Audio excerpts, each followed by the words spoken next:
lo que dijo el profeta Isaías, ¿verdad?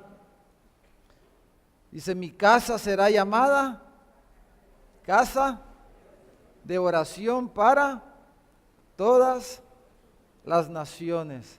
Mi casa será llamada casa de oración para todas las naciones. Y yo sentí que era una realidad, hermanos. Porque imagínense, alguien pudiera pensar, pues, porque yo imagino que a la mayoría de nosotros, casi todos nosotros, no conocemos a nadie quizás de esos lugares, ¿verdad, hermanos? Alguien podrá decir, Uzbekistán, ¿y eso con qué se come, verdad? ¿Y eso qué tengo que ver yo con eso? ¿Verdad? Alguien pudiera pensar así. Pero la realidad es que el Señor, que ha venido a nuestras vidas y que nos ha dado un nuevo corazón, una nueva mente, y que nos está sacando de nosotros mismos, ¿verdad? De solo pensar en nosotros mismos, solo pensar en nuestro circulito y en nuestro cuadrito, en el que a veces uno se encierra, y Dios quiere abrir nuestros ojos y que podamos ver las naciones y que podamos ver que es su reino, ¿verdad? Del cual hemos estado hablando.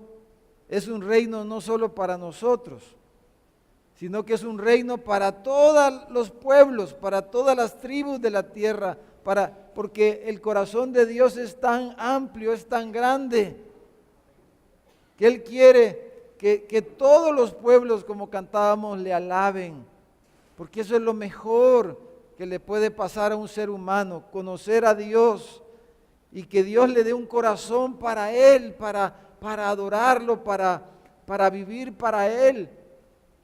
Y ya no pensar solo en nosotros mismos y vivir para adorar nuestros idolitos, ¿verdad? Nuestras cositas que comparadas con nuestro gran Dios es como nada. Y eso es lo que hemos estado hablando aquí en Hebreos 12.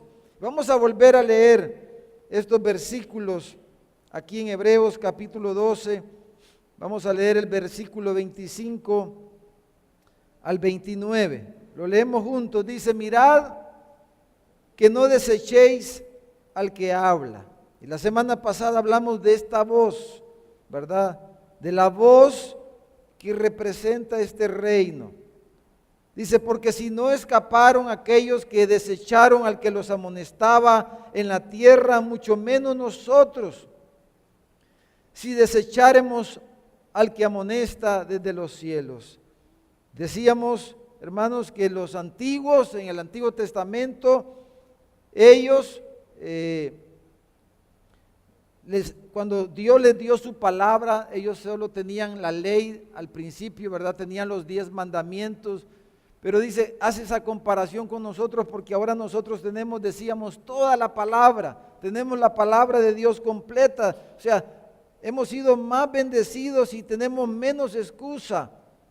Entonces dice, versículo 26, la voz del cual conmovió entonces la tierra, pero ahora ha prometido, dice, diciendo, una vez, y conmoveré no solamente la tierra, sino también el cielo.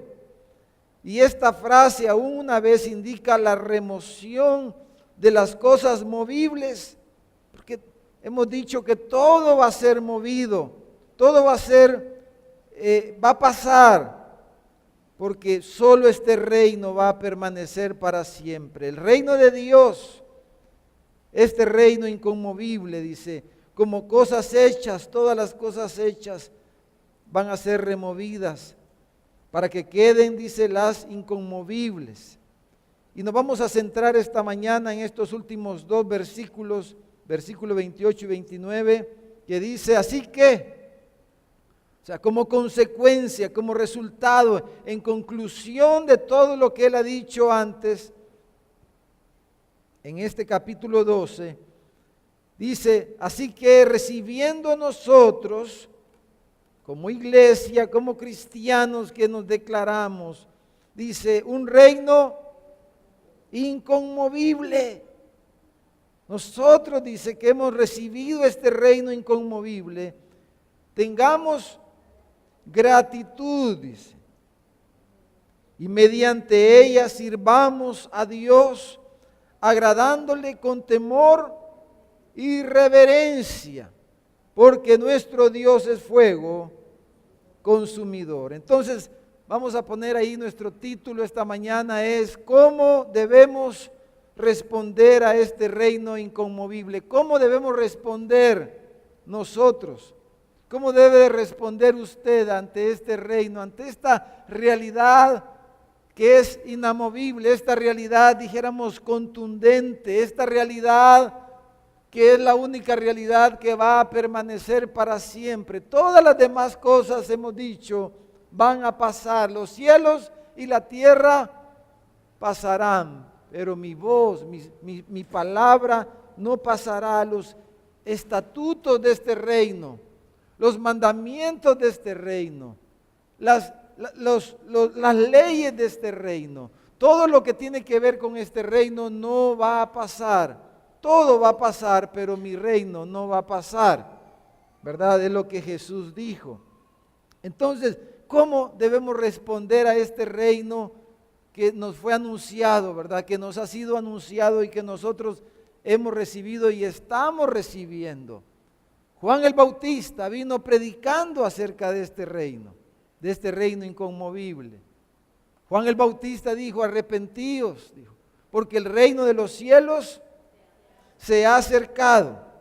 Y ese reino de los cielos se nos hizo más cercano el día que se cumplió lo que dijo el profeta Miqueas, cuando él anunció de que un niño iba a nacer, que el rey del cielo, el rey del universo, el Dios creador, se iba a hacer hombre, se iba a hacer semejante a nosotros. Y él lo hizo así. Él nació de la Virgen María. Y nació, y como había sido anunciado, fue encontrado en el pesebre.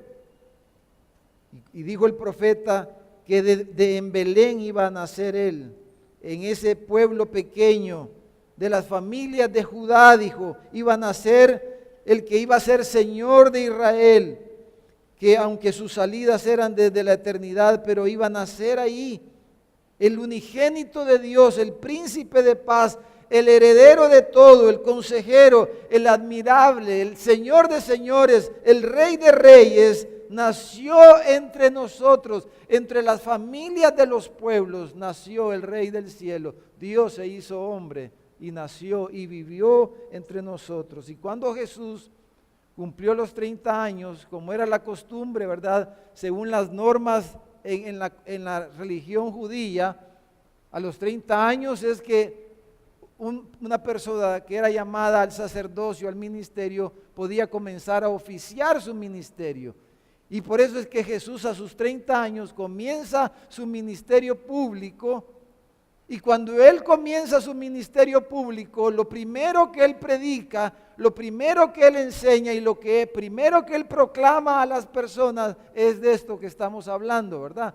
El mismo mensaje que había dado Juan el Bautista es lo que Jesús vino predicando después de haber estado en el desierto y ser tentado, ¿verdad?, por el diablo en el desierto. Cuando Jesús regresó, dice que en el poder del Espíritu Santo Jesús vino y comenzó Jesús entonces a proclamar y a decir, arrepentíos porque el reino de los cielos se ha acercado.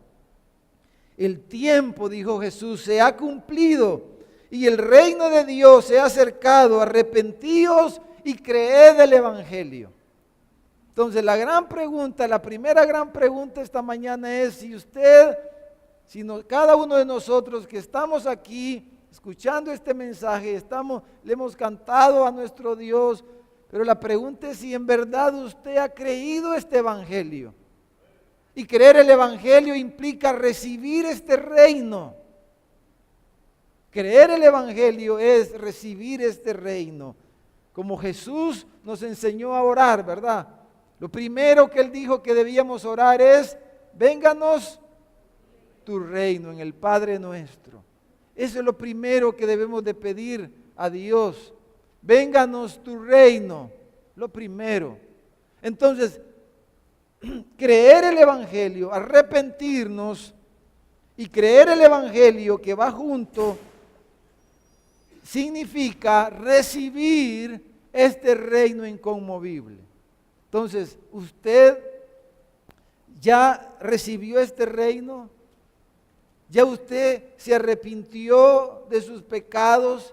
¿Ya invitó a Jesús, el Rey de Reyes, el Señor de Señores, a venir a su vida? Jesús vive en usted ahora, lo ha recibido en su corazón. Eso es lo primero.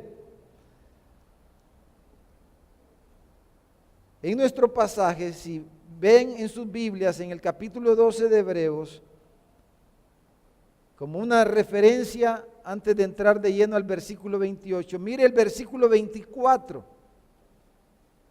Porque el escritor a los hebreos nos recuerda cómo es que nosotros hemos recibido este reino y cómo es que nosotros nos hemos acercado a este Dios del cielo, a este Dios soberano, que es fuego consumidor, que es santo. Versículo 24, dice que nos hemos acercado a Jesús, dice, el mediador del nuevo pacto, y a la sangre rociada que habla mejor que la de Abel.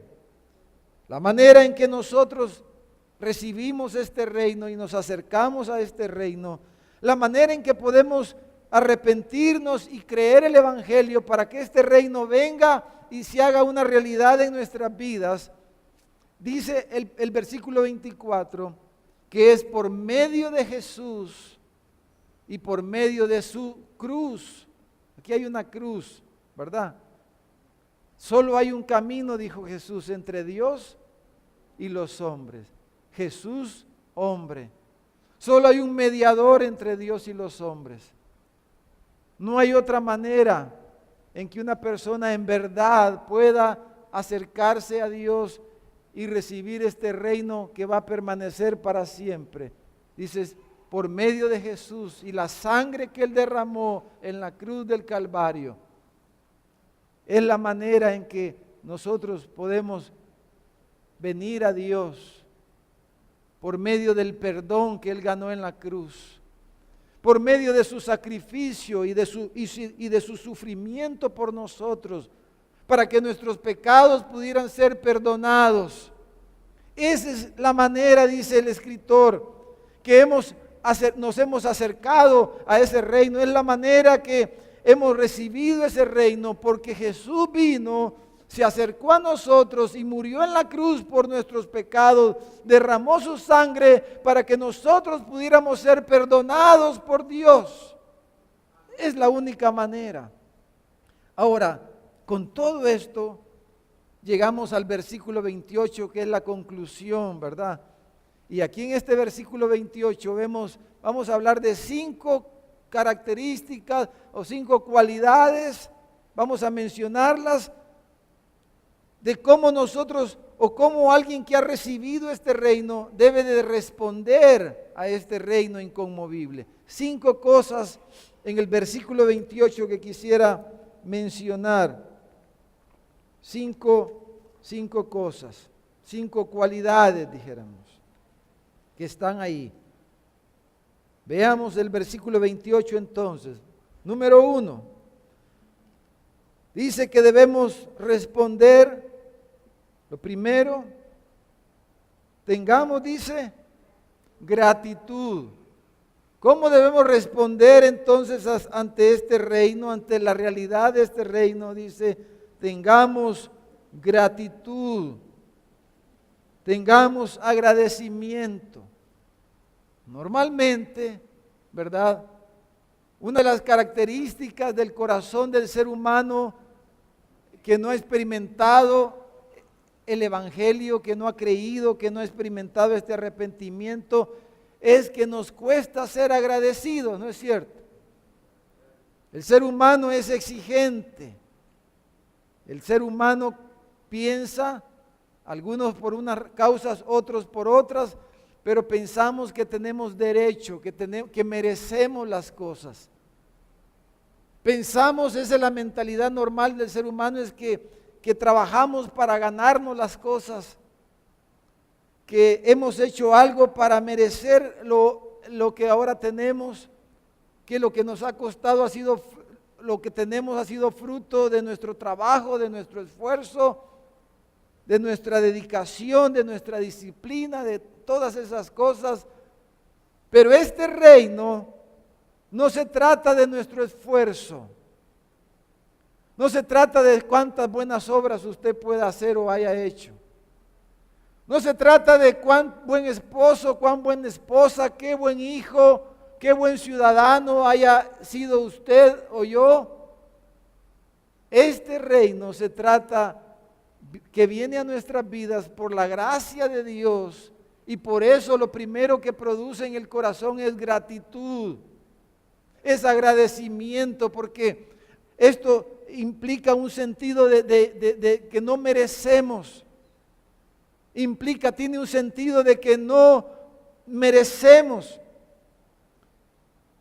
que no lo hemos tenido, no lo tenemos por nuestro mérito, pero la gracia de Dios es la disposición amistosa, dijéramos, de Dios, es la disposición bondadosa de Dios para perdonar nuestros pecados, para enviar a su Hijo, para mostrarnos su buena voluntad en general, para mostrarnos su disposición y su carácter amoroso, misericordioso, para perdonarnos a aquellos que hemos ofendido su nombre, que hemos quebrantado sus leyes, sus mandamientos, que no lo hemos honrado a Él sobre todas las cosas, que nos hemos hecho ídolos, imágenes y otras cosas y las hemos adorado a los hombres, hemos adorado las cosas de esta vida y hemos quebrantado ese gran mandamiento de amarás al Señor tu Dios con todas tus fuerzas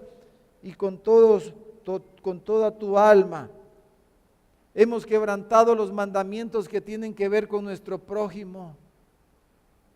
No hemos honrado quizás a nuestros padres. Desde pequeños fuimos rebeldes. Les desobedecimos una y otra vez.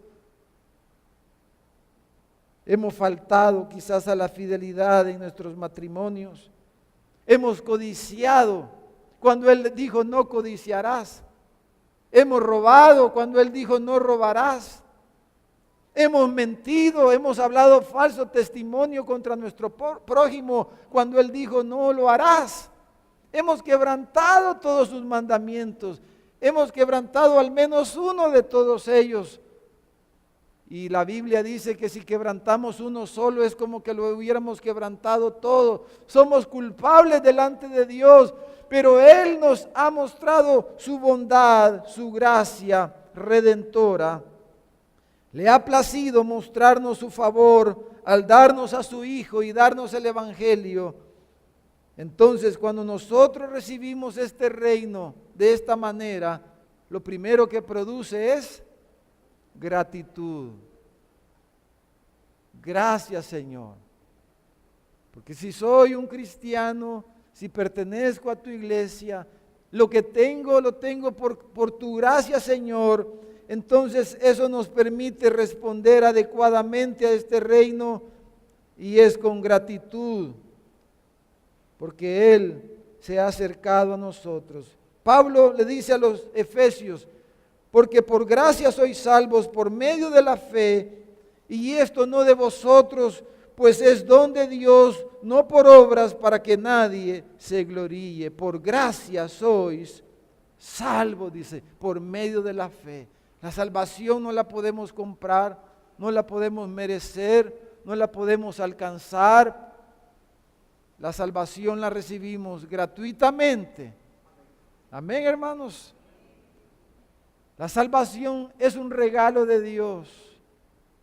La salvación es un favor que Dios nos hace por lo que Jesús hizo en la cruz del Calvario. Si usted está aquí esta mañana y confía en algo que usted tiene o que usted ha hecho, usted está perdido realmente. Pero cuando nosotros, por la gracia de Dios, encontramos la salvación, la vida eterna, entonces produce una actitud de agradecimiento y nos damos cuenta que todo lo que tenemos es por la gracia de Dios y vivimos vidas agradecidas. Se nos facilita eso. Número 2, dice que tengamos también temor. Temor, no es pavor, que respondamos con temor. No es miedo, sino es un temor reverencial. En realidad es como adoración, dijéramos. Admiración, rendición ante nuestro Dios. Es el temor de ofender a Dios. En el Antiguo Testamento se le llama a este temor, a esta actitud de temor hacia Dios, se le llama piedad, ser piadoso. Entonces debemos responder con piedad, con reverencia, con temor, que es la primera palabra que aparece aquí, a Dios.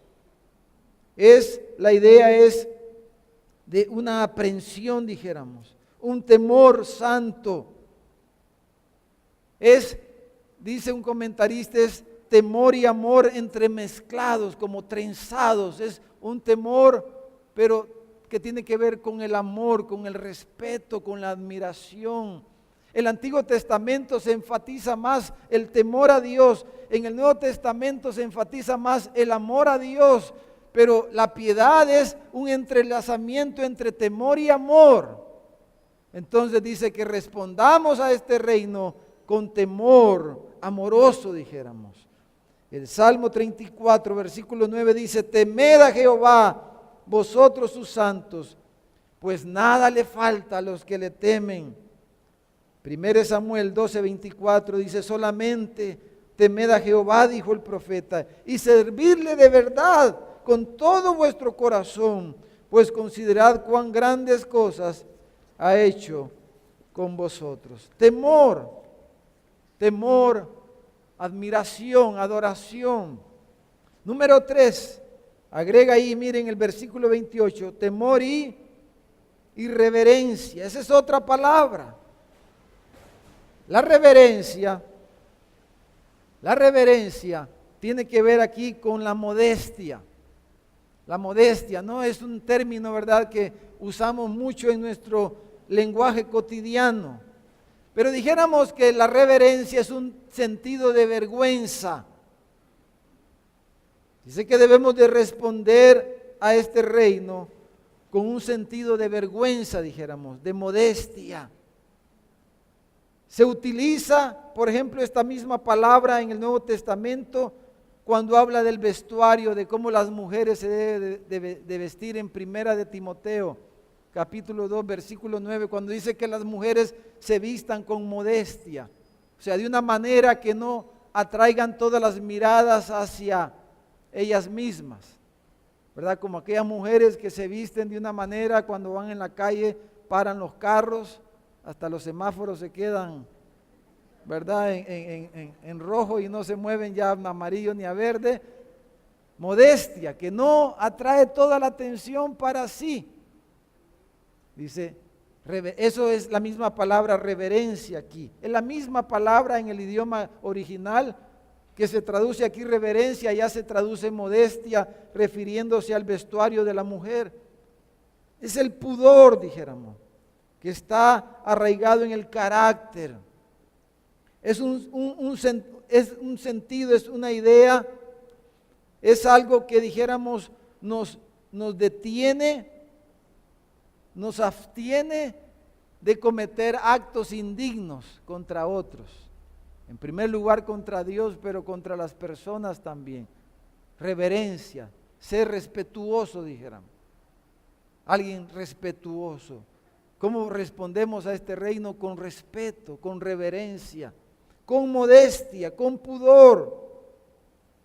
La idea de todo esto es lo contrario, dijéramos, a esto que estamos diciendo, hermanos, es ser insolente. Una persona insolente, ¿verdad?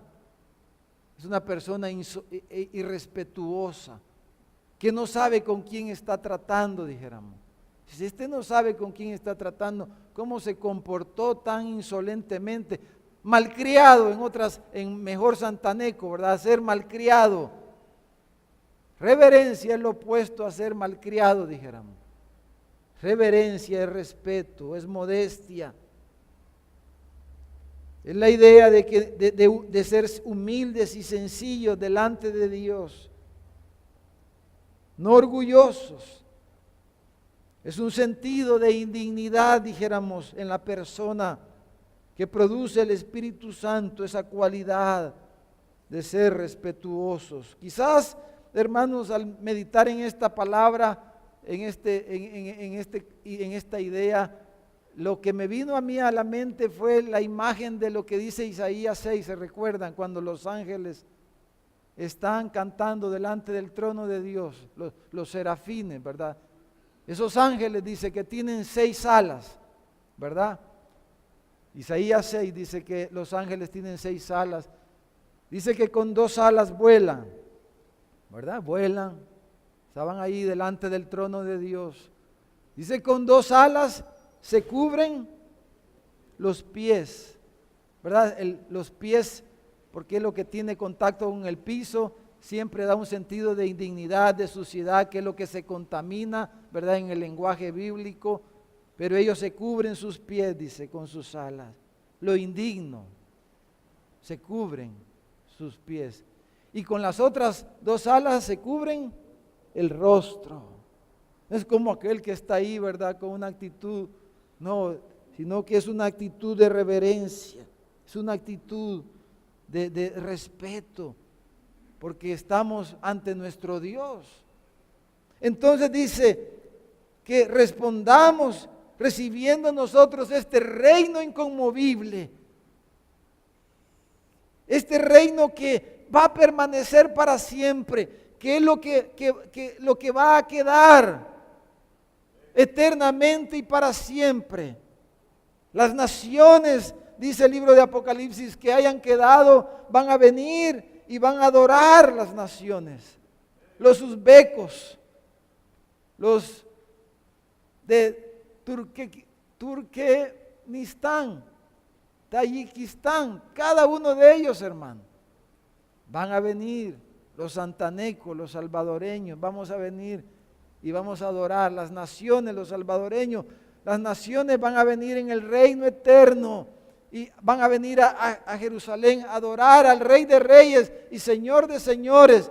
Las naciones que hayan sido salvas, dice el libro de Apocalipsis, las naciones vendrán, hermano.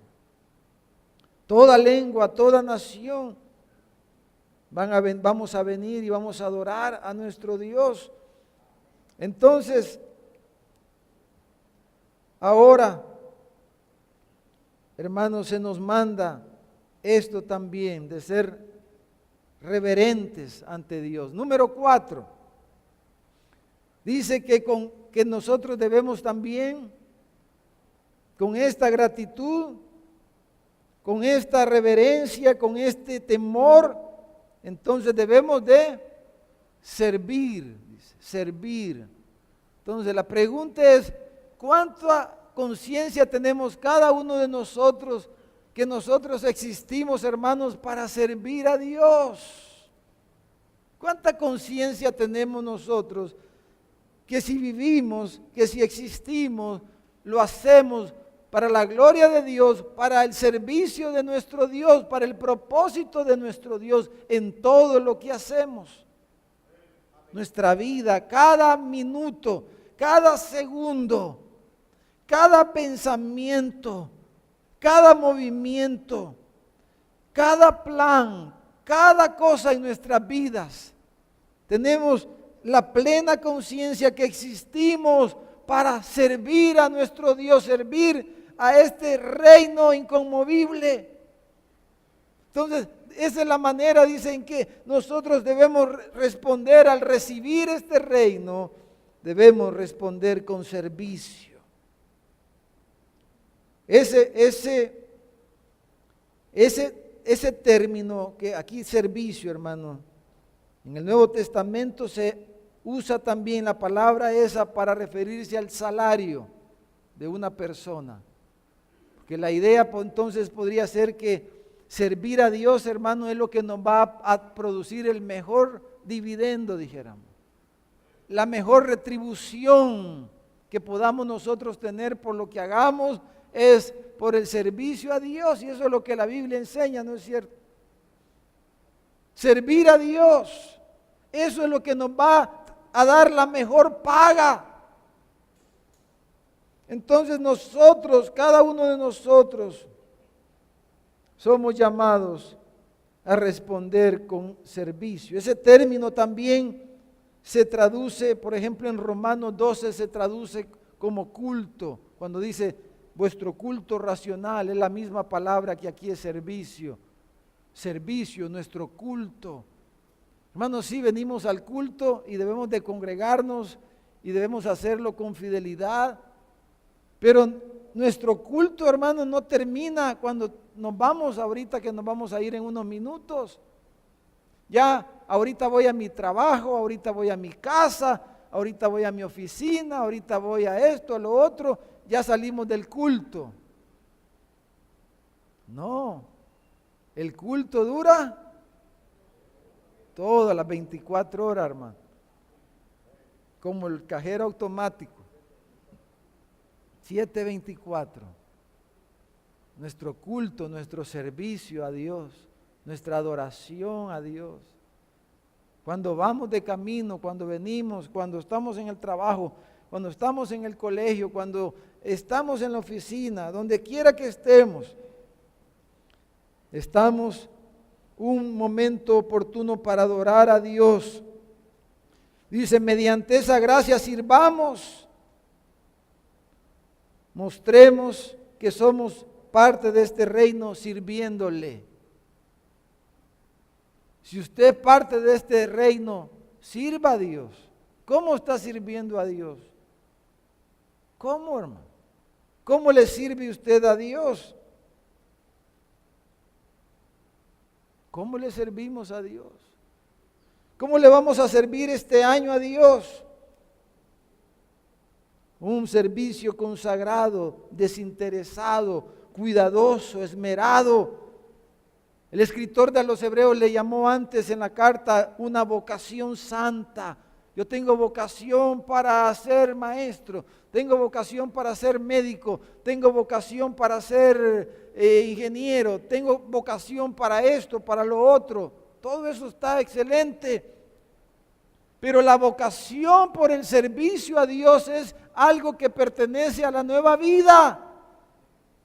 Aquellos que hemos recibido este reino, que hemos creído el Evangelio, esta vocación santa de servir a Dios en la oficina, en la calle, en cada momento de nuestra vida.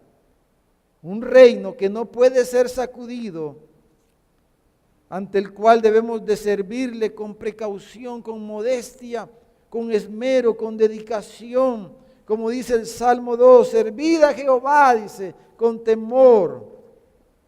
El Salmo 100, ¿verdad? Este Salmo que cantamos, dice, cantad alegres a Dios. Dice, habitantes de toda la tierra, de todas las naciones, de todos los pueblos, servid a Jehová, dice, con alegría, venid ante su presencia con regocijo, reconoced que Jehová es Dios, Él nos hizo y no nosotros a nosotros mismos, pueblo suyo somos y ovejas de su prado. Aleluya, aleluya. Démosle un fuerte aplauso al Señor esta mañana. Vengamos y sirvamos a nuestro Dios con alegría. Número 5. Dice, versículo 28. El último es este deseo de agradarle. Dice, agradándole. Un deseo de agradarle. Usted puede hacer algo y decir, si para eso te pagan, le dice, hacerlo bien porque te van a pagar. ¿Verdad? Te conviene porque te van a pagar hacerlo bien. O podría decir, es que tu jefe es bien enojado, hombre. Se va a enojar el jefe si no lo haces bien. Si lo haces chambonamente, te van a echar del trabajo, ¿verdad? A veces decimos eso. Se va a enojar si no lo haces bien. Y así damos diferentes argumentos. Pero la idea de este otro término que está ahí es que hay un deseo. No porque le tenemos miedo al jefe, no porque Dios es fuego consumidor, no porque Dios nos va a recompensar, pero es un deseo, ¿verdad? Esto tiene que ver con nuestro amor y devoción a Dios, es el deseo de agradarle, de serle agradable, como dijo Pablo. Hebreos, ahí mismo, miren, en el capítulo 11, leamos este versículo en el capítulo 11 de Hebreos. Dice, agradándole, dice, o sea, serle muy agradable quiere decir esa palabra. Es un deseo de complacer, dijéramos, a la otra persona. Hebreos 11, versículo 6 dice, sin fe es imposible, dice, agradar a Dios. Entonces, cuando una persona es despreocupada con las cosas de Dios, cuando una persona no tiene este sentir y todo lo que estamos diciendo, en realidad lo que esa persona muestra es que no tiene fe. En realidad no ha creído este evangelio y no ha recibido este reino inmovible. Pero cuando una persona ha creído, se ha arrepentido y este reino ha venido a su vida, entonces, amados hermanos, producto de la fe, está este otro elemento. Dice, sin fe es imposible agradar a Dios, porque es necesario que el que se acerca a Dios crea que Él está allí y que es galardonador de los que le buscan. La fe produce un deseo sincero de agradar al invisible, a nuestro Dios invisible. La fe produce un anhelo, una determinación de agradar a nuestro Dios. Y todo el capítulo 11 de Hebreos nos pone un montón de ejemplos, comenzando por Abel. Y dice, ¿cómo es que Abel tuvo este anhelo de agradar a Dios? Porque Abel le ofreció a Dios lo mejor que él tenía de sus rebaños. ¿Por qué Abel adoró a Dios así? ¿Por qué Abel sirvió a Dios así? ¿Por qué Abel hizo todo esto? ¿Por qué Abel quiso hacer todo esto y lo hizo de la mejor manera posible? Porque por la fe, dice. Por la fe hizo que quiso ofrecer lo mejor a Dios. Entonces, agradarle es lo quinto que estamos diciendo. El salmista dijo, sean gratos los dichos de mi boca. ¿Por qué voy a dejar de ser mal hablado? Porque yo quiero que los dichos de mi boca sean agradables a Dios.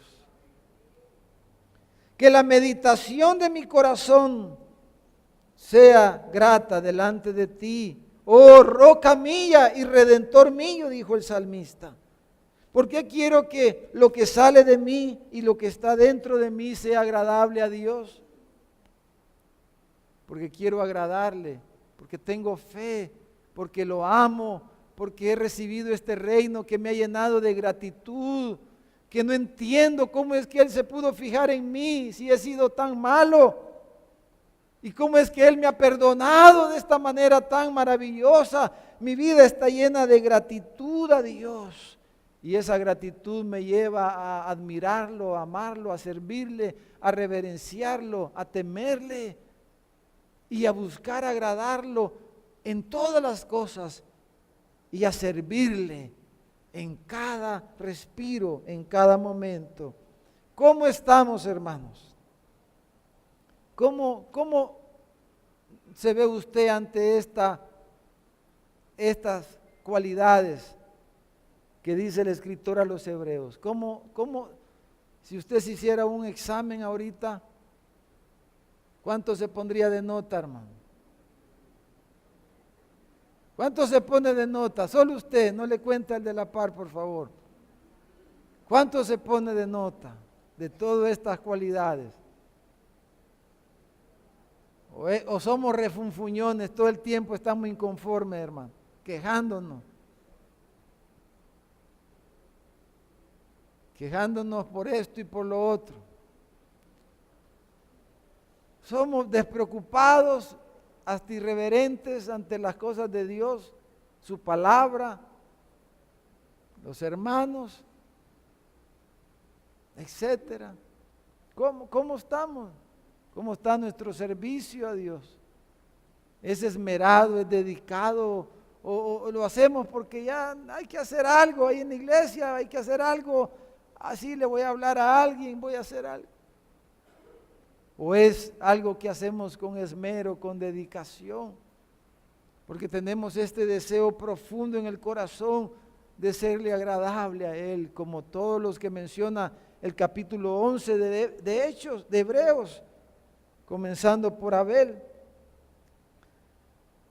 Hermanos, el versículo 29 termina diciendo, porque nuestro Dios es fuego consumidor.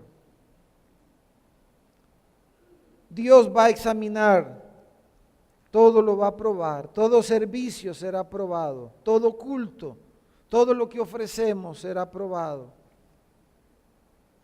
Y todo lo que es desagradable a Dios inevitablemente va a ser removido, dijimos ya, va a ser quitado. Su fuego santo lo consumirá. El fuego del altar de Dios consume cuando nosotros traemos algo al altar de Dios. El fuego de Dios viene sobre aquello. Y si es heno, paja, hojarasca, o sea, cosas sin valor, como lo que ofreció Caín, el fuego lo disipa y no queda nada, es removido aquello, no queda nada. Cuando lo que ofrecemos no tiene valor, el fuego de Dios lo va a consumir. Pero cuando lo que ofrecemos es algo agradable a Él, pasa como las ofrendas, ¿verdad? La figura que ocupa cuando el holocausto ardía. Por eso dice Pablo, ¿verdad? Que nuestra ofrenda sea olor fragante. Porque cuando lo que ofrecemos es agradable a Dios, cuando el fuego lo consume, lo que sale de lo que ofrecemos, de nuestro servicio, de nuestro culto a Dios, lo que sale es olor fragante. Y como dice la Escritura, cuando Dios dice, olió la ofrenda, cuando en los días de Noé, volvió a ver ofrenda a Dios, volvió a ver algo agradable a Dios, cuando nuestra vida, porque el fuego de Dios va a venir de una o de otra manera a cada vida, a cada hogar, a cada lugar, pero cuando nuestra vida es un olor grato, hermano, cuando nuestro ministerio es un olor grato a Dios, pero cuando nuestro ministerio no es olor grato a Dios, Él lo consume y lo disipa, eso, lo desbarata. Pero cuando lo que ofrecemos a Dios, olor grato, olor fragante. Pero hermanos, por último, este reino, hermanos, que hemos recibido, como hemos cantado, ¿verdad? Y hemos dicho esta mañana, es un reino, hermanos, que no es solo para nosotros. Es un reino que debemos de llevar a las naciones. Es un reino que debemos de compartir con las personas. Porque las personas están sin esperanza. Todo se cae. Ya las personas no creen en nada. Los jóvenes ya no se quieren casar. ¿Por qué? Porque han visto muchos matrimonios fracasar, mucha mentira en los matrimonios, mucha infidelidad. Entonces dicen los jóvenes, tengo miedo, dicen los jóvenes, de casarme porque no quiero que me pase lo mismo que le pasó a mi mamá, que le pasó a la hermana, al fulano, al sultano. Ya tengo temor, dicen. Porque cuando las cosas se caen, perdemos la fe, la esperanza, todo se va cayendo. Ya la gente dice, vamos a ir a votar, ¿verdad? Hay que ir a votar el 3 de febrero, hermano. Pero los cristianos dicen, ya no voy a ir a votar. ¿Y por quién voy a votar, hermano? Si mire, las nuevas ideas, puro cuento, dicen uno. Y lo otro dice, las mismas viejas ideas. No, algo, ni lo viejo ni lo nuevo, ya. Nada, dice, nadie dice. Ninguno sirve, ¿para qué voy a ir a votar? Entonces, ¿qué vamos a hacer, hermano? Un reino inconmovible, hermano.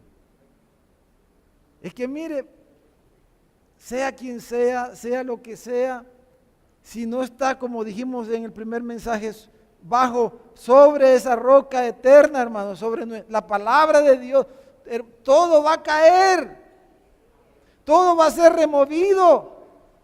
Y la gente está entonces sin esperanza, está sin Dios, como dice la Escritura, está ahí prácticamente desahuciada, viviendo porque no se puede morir. Algunos se quieren quitar la vida porque no le hayan sentido. Todo es una mentira, dicen. Todo es un engaño. ¿En quién puedo creer? Ya no puedo confiar en nada ni en nadie. Dice, hay un reino inconmovible. Y ese reino tiene un Señor. Es el Señor de señores. Y su nombre es Jesús. ¿Cómo es su nombre, hermano? Jesús. Jesús es su nombre. Aleluya. Démosle un aplauso a Jesús esta mañana. 7.5 mil millones de personas hay en el mundo aproximadamente. El 40%, casi 3 mil millones de personas viven en lugares donde no hay acceso al Evangelio o poco acceso al Evangelio. Nosotros somos responsables, hermanos, de orar, de ofrendar y de ir, de enviar hermanos a esos lugares para que el reino de Dios sea expandido. Ese es el privilegio que Dios nos ha confiado, la gran comisión. Quisiera que leyéramos, mientras pasan los músicos, el Salmo 96. Mire la forma en que este Salmo habla de la gran comisión, hermano. Salmo 96. Me gusta y cantamos esta mañana en base a este salmo, es ese canto. Salmo 96, versículo 8 al 10.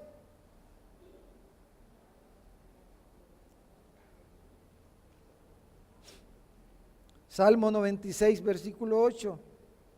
Dice, dad a Jehová la honra debida a su nombre, traed ofrendas y venid a sus atrios.